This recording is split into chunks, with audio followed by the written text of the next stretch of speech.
Santiago, un biólogo marino de 30 años, regresa a las Islas de Pascua tras años de estudios y trabajo en otras costas. La isla que lo vio crecer le resulta ahora familiar y extraña a la vez, como si se resistiera a revelarle por completo sus secretos. Desde pequeño, había escuchado a su padre, un pescador curtido por el sol y las olas, contar historias al caer la noche sobre luces en el agua y criaturas que acechaban en las profundidades. Eran relatos que otros pescadores tachaban de cuentos o de exageraciones propias de quien pasa demasiadas horas en el mar. Pero su padre, con voz tranquila y grave, insistía en que había visto cosas con sus propios ojos. No es algo que uno deba andar buscando, Santiago. Hay cosas que prefieren no ser descubiertas. Aquellas palabras resonaban en su memoria, y con los años, se transformaron en una curiosidad latente que nunca lo abandonó, llevándolo a estudiar los misterios del océano. En su primer día de vuelta, mientras camina por la costa al atardecer, Santiago encuentra a Mateo, un anciano pescador que había sido amigo de su padre. El viejo Mateo sigue sosteniendo su vieja pipa con la misma firmeza de siempre, y su mirada, fija en el horizonte, parece buscar algo más allá de lo visible. Al verlo acercarse, el anciano le hace una señal con la cabeza, como si le estuviera esperando. Santiago siente una extraña calma al estar frente a él, una conexión silenciosa que no necesita palabras. «Te pareces a él», comenta Mateo sin apartar la vista del océano, refiriéndose al padre de Santiago, y se sentaron a conversar. Mateo le contaba las aventuras que había tenido con su padre de joven. Santiago durante semanas había estado analizando datos inusuales de sonar que registraban un punto de actividad anómala en el océano, no lejos de la costa de Pascua. Eran pulsaciones rítmicas y constantes, señales de una fuente energética que se mantenía estable a una profundidad que descartaba la actividad volcánica o tectónica.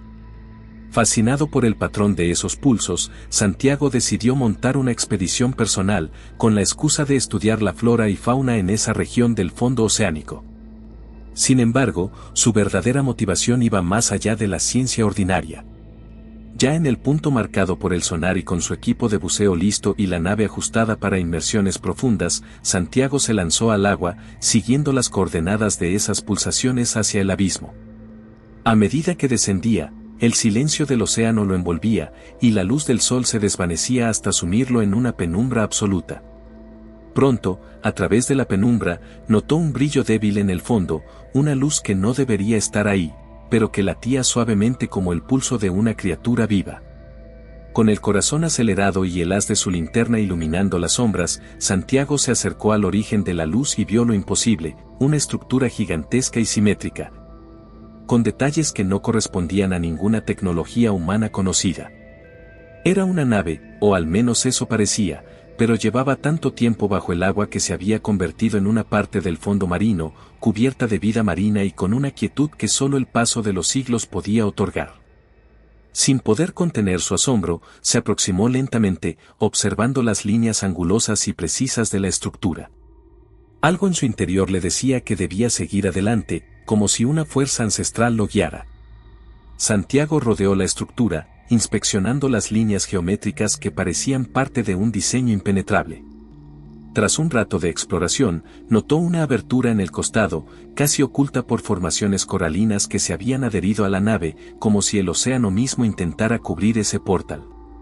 La entrada parecía diseñada para no ser vista ni encontrada, un acceso escondido que esperaba a alguien específico. Con cada paso, Santiago sentía que no era él quien decidía avanzar, sino la estructura la que lo invitaba a continuar. Al ingresar, percibió un cambio en la atmósfera, un aire pesado y denso, como si la nave conservara recuerdos de un pasado lejano. El interior estaba envuelto en penumbra, pero destellos esporádicos de una energía azulada parpadeaban desde las paredes, guiándolo. Se movía con cautela, intentando recordar cada detalle para comprender lo que estaba presenciando. Finalmente, sus pasos lo condujeron a una sala más amplia, y al iluminarla, una visión inesperada lo dejó sin aliento. Frente a él, una hilera de cápsulas transparentes descansaba en un semicírculo, como si estuvieran dispuestas para una ceremonia o un ritual antiguo. Las cápsulas, suspendidas del techo en una posición elevada, estaban dispuestas de forma que parecían custodiar la sala, alineadas como guardianes inmóviles. Santiago sintió una conexión indescriptible, como si aquellos seres lo observaran en silencio, a pesar de estar en un estado de aparente letargo. En el interior de cada cápsula, figuras humanoides permanecían inmóviles, atrapadas en una especie de sueño profundo. Los cuerpos eran altos, delgados, de piel grisácea y rasgos que lo hacían dudar si estaban realmente vivos o congelados. Tenían extremidades largas y torsos estrechos, y en sus rostros se destacaban ojos inmensos, cerrados, con párpados finos como papel, que daban una impresión de serenidad antigua, de sabiduría suspendida. La visión estremeció a Santiago, que sentía que cada detalle de esos seres despertaba algo profundo en él, un conocimiento ancestral que nunca había sido revelado pero que ahora surgía, como un eco lejano en su memoria. Mientras observaba, recordaba fragmentos de libros antiguos y figuras en las ruinas de la isla que parecían insinuar la existencia de seres similares. Las paredes de la sala estaban decoradas con símbolos y patrones que reconoció vagamente de las leyendas que su padre le había contado y de los petroglifos de Rapa Nui. Formas de espirales y líneas que simbolizaban el equilibrio y el resguardo, signos de guardianes. Todo encajaba, y sin embargo, la idea de que estuviera frente a esas figuras vivientes, esas sombras del pasado, era imposible de procesar. ¿Cuánto tiempo llevaban esos seres en ese estado, en esta estación sumergida en el olvido? ¿Cuántas noches y días habían pasado flotando en esa quietud líquida, observando en sueños a través de los milenios? Santiago avanzó un paso más, y su respiración se volvió más lenta, acompasada al ambiente de la sala, como si los seres grises en las cápsulas emanaran una presencia serena y cautivadora, llenando el espacio con una paz inquietante. Al dar un paso hacia una de las cápsulas, su mano rozó un panel incrustado en la pared. De inmediato, un destello de luz se extendió por la sala, y un leve sonido de activación resonó en el espacio. Las cápsulas comenzaron a emitir una luz suave, y los cuerpos dentro de ellas se agitaron, como si hubieran sido llamados a despertar de un sueño milenario. Santiago retrocedió instintivamente, pero algo en su interior le decía que no había marcha atrás. Los seres se estaban despertando. Uno a uno, los ojos de los seres grises se abrieron, fijos en Santiago, penetrantes, infinitamente oscuros. Se incorporaron lentamente, y aunque no emitieron palabra, una voz profunda y serena resonó en la mente de Santiago, hablándole sin necesidad de sonido alguno. «Te estábamos esperando», dijo la voz, con una claridad abrumadora. Santiago sintió que cada palabra atravesaba sus pensamientos, desentrañando memorias y emociones que ni siquiera sabía que existían. Los seres le explicaron que su llegada no había sido un accidente, sino un encuentro destinado a ocurrir, una promesa cumplida tras generaciones de espera. La voz continuó, llevándolo de regreso en el tiempo, a una época mucho antes de que la historia escrita existiera en la isla.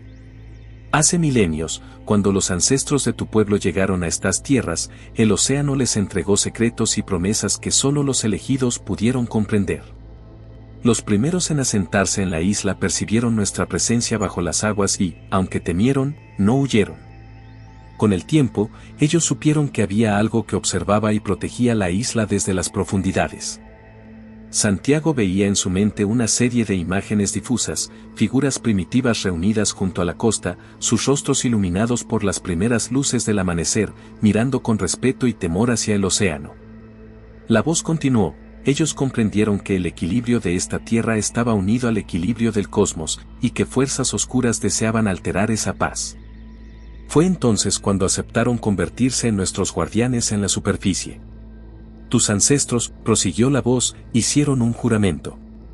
Nos ofrecieron su lealtad y su vigilancia en el mundo de los hombres, prometiendo que su descendencia continuaría nuestra labor en la superficie. En tiempos de gran peligro, serían llamados a proteger este rincón de la Tierra y a salvaguardar el vínculo entre la isla y el universo. El pacto fue sellado en una noche de eclipse, cuando el cielo y la tierra se alinearon en perfecta oscuridad y los pleyadianos concedieron a los tuyos el conocimiento de las señales y presagios. Santiago veía a los primeros habitantes de la isla arrodillados en la playa, mientras figuras similares a las que tenía ante él emergían de las aguas. Los ojos de aquellos seres resplandecían, y sus manos alargadas tocaban las frentes de los hombres y mujeres, estableciendo un lazo que trascendía el tiempo. El pacto consistía en que ellos y sus descendientes serían llamados en momentos cruciales. Las señales llegarían cuando el equilibrio estuviera en riesgo, y ellos sabrían cómo actuar para mantener la paz. Pero con el tiempo, los hombres olvidaron su promesa. La voz se volvió más profunda, casi sombría. Durante generaciones, los descendientes de aquellos guardianes mantuvieron el lazo. Pero a medida que los humanos se alejaban de la antigua sabiduría, el pacto fue desvaneciéndose, sus señales se volvieron cuentos, y la conexión se debilitó, hasta que se perdió. Sin embargo, en tu linaje, Santiago, la llamada no murió. La sangre de tus ancestros aún responde, y por eso estás aquí hoy. Santiago intentaba asimilar la magnitud de la información que resonaba en su mente. Las imágenes y los pensamientos que los guardianes le transmitían eran una combinación de visiones e ideas que parecían deslizarse en su conciencia como recuerdos propios, pero que también pertenecían a algo mucho más antiguo. Comprendía ahora que los relatos que su padre le había contado, esas historias que él mismo había asumido como mitos o leyendas de pescadores, tenían un fundamento real. Los símbolos y las figuras en el arte y las ruinas de civilizaciones antiguas no eran meras expresiones de superstición, eran representaciones de seres que habían estado protegiendo el planeta desde tiempos inmemoriales. En las imágenes proyectadas en su mente, Santiago percibió reuniones secretas, encuentros en las sombras de templos antiguos y bajo cielos estrellados.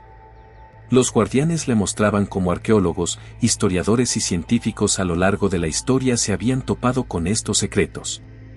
Muchos habían visto en las ruinas y artefactos fragmentos de la presencia de los guardianes y los pleyadianos, dejando constancia de ello en cuadernos que, al pasar a manos equivocadas, fueron rápidamente confiscados. Santiago comprendía ahora que los registros y las pruebas habían sido borrados deliberadamente o reducidos a un simple misterio, etiquetados como coincidencias culturales en el mejor de los casos. Pero había algo más. Los guardianes le mostraron visiones de figuras en salas de conferencias ocultas, seres humanos poderosos, vestidos de traje, reunidos en silencio bajo luces blancas y frías. Santiago veía a esos individuos como sombras, aunque sentía sus intenciones con una claridad aterradora. Estos hombres y mujeres no eran arqueólogos o científicos, sino miembros de una estructura más grande, un gobierno invisible que controlaba la información y decidía qué debía saber la humanidad. La verdad de nuestra existencia, resonó la voz en su mente, ha sido deliberadamente ocultada. Los artefactos que nos representan han sido silenciados, y los pocos que han descubierto nuestra historia han sido advertidos o ignorados. La humanidad aún no está preparada para comprender lo que significa realmente nuestro pacto y nuestra presencia.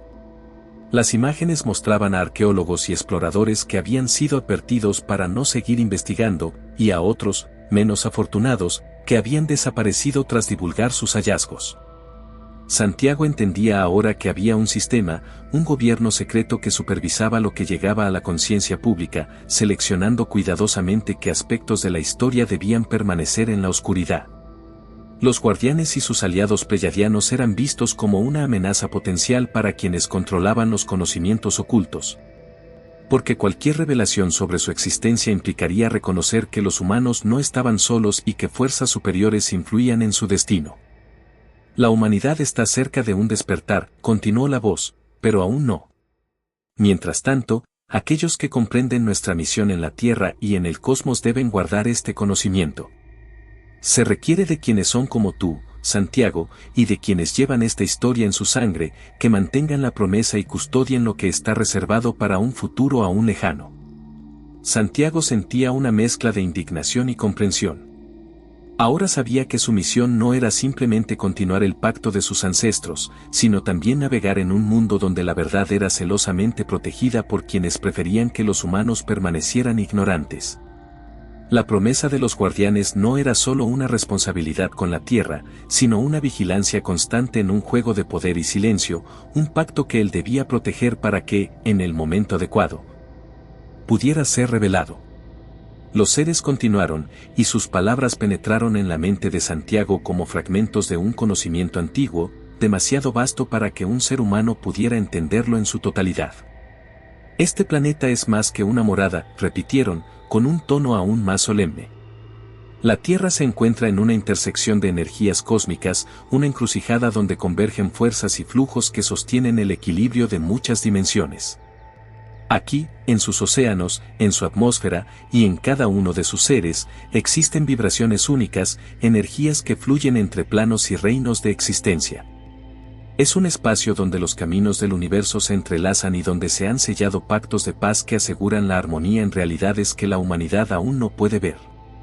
Santiago percibía en su mente un mapa mental que no se parecía a nada que conociera, un mapa donde líneas de energía se cruzaban y fluían a través del planeta, expandiéndose desde la Tierra hacia rincones desconocidos del cosmos. A medida que escuchaba, comprendía que la Tierra no era solo un mundo físico, sino un nodo energético vital, una suerte de puente vibratorio entre realidades que se afectaban mutuamente. Si el equilibrio de la Tierra se rompiera, otras dimensiones experimentarían turbulencias, y fuerzas oscuras tendrían acceso a mundos que habían sido sellados desde tiempos ancestrales. La Tierra fue elegida como un lugar de resguardo y conexión, prosiguieron los guardianes. Aquí se encuentran puertas, accesos a otros reinos donde existen energías tanto constructivas como destructivas. Los pleyadianos, conscientes de este equilibrio, establecieron estaciones de vigilancia en varios puntos del cosmos, pero aquí, en la Tierra, la responsabilidad fue mayor. Este planeta es una balanza que mantiene fuerzas en armonía, permitiendo que reinos superiores e inferiores coexistan sin cruzarse. Por eso fuimos enviados. Somos los protectores de esos accesos y de las vibraciones que aseguran la estabilidad en un cosmos interconectado. Santiago comenzaba a ver la imagen completa, la Tierra era un pilar en una red cósmica, un eslabón de paz en un sistema de múltiples realidades. Las estaciones de los guardianes, como aquella en la que ahora se encontraba, no eran simples refugios, sino enclaves estratégicos que, desde tiempos inmemoriales, habían resguardado estos flujos energéticos. Si alguno de estos accesos fuese perturbado, fuerzas oscuras y razas hostiles podrían entrar en el mundo físico y desestabilizar el equilibrio, no solo de la Tierra, sino de otros reinos que dependían de la serenidad vibratoria de este planeta. Al comprender esto, Santiago sintió el peso de la revelación. La Tierra, con su diversidad de vida y sus paisajes llenos de energía, era un símbolo de paz y equilibrio para el cosmos. El trabajo de los guardianes no solo protegía a la humanidad, sino a toda una red de realidades interconectadas que confiaban en la estabilidad de este mundo. Santiago, con voz temblorosa, reunió el valor para preguntar cómo podía ayudar en el pacto ancestral. Los seres lo observaron en silencio, sus ojos oscuros y profundos se posaron sobre él, como si evaluaran cada fibra de su ser antes de responder. Finalmente, uno de ellos habló, y en su voz resonaba un tono de destino ineludible. Nuestro tiempo aquí se acerca a su fin, comenzaron los seres. Pronto abandonaremos esta base, pero los cambios que vienen requieren que el pacto se mantenga. El hijo de tu hijo desempeñará un papel crucial cuando llegue el momento de defender estas tierras. La invasión llegará, Santiago, y él será el líder de esa defensa. Santiago sintió un escalofrío al escuchar esto, y en su mente surgió una imagen de un niño que aún no existía, pero que sentía próximo, como si ya lo conociera. Los guardianes continuaron, y sus palabras adquirieron un tono profético. Tu nieto heredará de ti el temple de los guardianes, una voluntad férrea y una intuición que lo llevará siempre hacia la verdad, incluso si ésta está oculta. Será protector y estratega, un ser cuya empatía no solo lo conectará con su gente, sino también con las energías de esta tierra. Su visión le permitirá ver más allá de lo visible, captar en los signos de la naturaleza y del cosmos las advertencias y los llamados que otros no perciben. Santiago comprendió que esta habilidad de su nieto, esta intuición poderosa, no sería casual, sería el despertar de un don latente en su propia sangre, algo que él mismo poseía, aunque aún estaba dormido. Los seres le hicieron entender que este poder había permanecido en su linaje, dormido pero preservado, aguardando el momento adecuado para revelarse. Era una capacidad para percibir los pensamientos y emociones de quienes lo rodeaban, una sensibilidad para sentir las alteraciones en las energías del entorno, como una brújula interna conectada a los flujos del planeta. Cuando el peligro se acerque, continuaron los guardianes, Tu nieto será capaz de escuchar las advertencias de la tierra, como tú puedes escuchar nuestras voces. Sentirá los cambios en el ambiente y verá en su mente las rutas que debe seguir, las acciones que deben tomarse. Esta intuición lo guiará y lo conectará con otros que también estén preparados para defender estas tierras. Y como tú, podrá establecer un vínculo mental con nosotros y con las fuerzas que custodian el equilibrio en el cosmos. Santiago asimilaba esta información con reverencia, sabiendo que este poder, aunque estaba latente en él, se manifestaría plenamente en su nieto. A través de la conexión mental y de su aguda percepción, el nieto de Santiago no solo lideraría a quienes defendieran la isla, sino que también sería capaz de anticipar los movimientos y las intenciones de sus enemigos. En sus manos, el pacto se renovaría y alcanzaría una fuerza superior, una herencia que Santiago ahora comprendía en toda su magnitud. Lo único que debes hacer, Santiago, concluyeron los seres, es mantener viva la promesa y preparar el camino. Enséñales a tus hijos y a los suyos la importancia de este pacto, y cuando llegue el momento, ellos sabrán cómo cumplir su propósito. Santiago sintió el peso de una responsabilidad milenaria sobre sus hombros. Su linaje, aquella conexión interrumpida por generaciones, había sido reactivado, y el legado de sus ancestros, algo que él ni siquiera sospechaba, volvía a manifestarse en su vida. Santiago se quedó inmóvil, contemplando cómo la luz en las cápsulas de los seres se apagaba, sumiéndolos nuevamente en un sueño profundo. Era como si el tiempo mismo se detuviera, preservando su vigilia para un futuro distante, cuando el pacto los llamara una vez más. Con cada parpadeo de las luces hasta que finalmente se extinguieron, Santiago sintió que el eco de las palabras de los guardianes permanecía grabado en su mente, resonando en cada célula de su ser. Aquel lapso de comunión y revelación le había cambiado para siempre. Finalmente, dio media vuelta y comenzó su regreso por los pasillos silenciosos de la nave. Sabía que el momento vivido quedaría oculto, sumido en las profundidades del océano y en el silencio de su propio corazón. Al salir al agua abierta y ascender hacia la superficie, Santiago sintió que el peso del pacto lo rodeaba, un peso que lo anclaba a una misión que apenas comenzaba. Al llegar a la costa y caminar de regreso, se encontró con Mateo, quien estaba sentado en una roca, fumando su pipa con la serenidad de quien ya conoce la historia. Sus ojos, oscuros y profundos, parecían brillar con un destello de comprensión. Santiago no dijo una palabra, pero el anciano lo miró como si ya supiera lo que había ocurrido, como si aquella noche lo hubiera observado todo desde lejos, en silencio. En esa mirada, Santiago percibió un respeto solemne y una confianza tácita, como si Mateo estuviera allí para confirmar que el pacto se había restaurado, que el linaje de guardianes seguía intacto. Santiago le devolvió la mirada, asintiendo levemente, un gesto de aceptación de su propio destino. Sin intercambiar palabras, ambos hombres compartieron un instante de entendimiento profundo, como si el pacto también los uniera a ellos, como si Mateo fuera el guardián que había preparado el camino para Santiago. Durante los días y las noches que siguieron, Santiago comenzó a prepararse. Sabía que el destino aguardaba, y con una disciplina renovada, fortaleció su cuerpo y su mente. Su vida ya no le pertenecía solo a él, llevaba consigo una promesa hecha mucho antes de su nacimiento y que perduraría después de su muerte. La conexión con el linaje de guardianes le dio una dirección clara. Entrenaba con la convicción de quien sabe que cada movimiento y cada pensamiento eran parte de un propósito mayor, una protección invisible que salvaguardaba algo infinitamente más grande que él. Así, Santiago comenzó a caminar por el sendero del pacto restaurado, viviendo en silencio, pero con la certeza de que cada elección lo llevaba hacia un destino escrito en su sangre. Sabía que algún día, en un futuro distante, su nieto comprendería ese mismo pacto, heredando la fortaleza y la intuición que ahora él mismo despertaba. Cada atardecer frente al océano era un recordatorio de lo que había visto, y cada mañana un llamado a prepararse, para que cuando llegara el momento, su legado estuviera listo para proteger la tierra una vez más.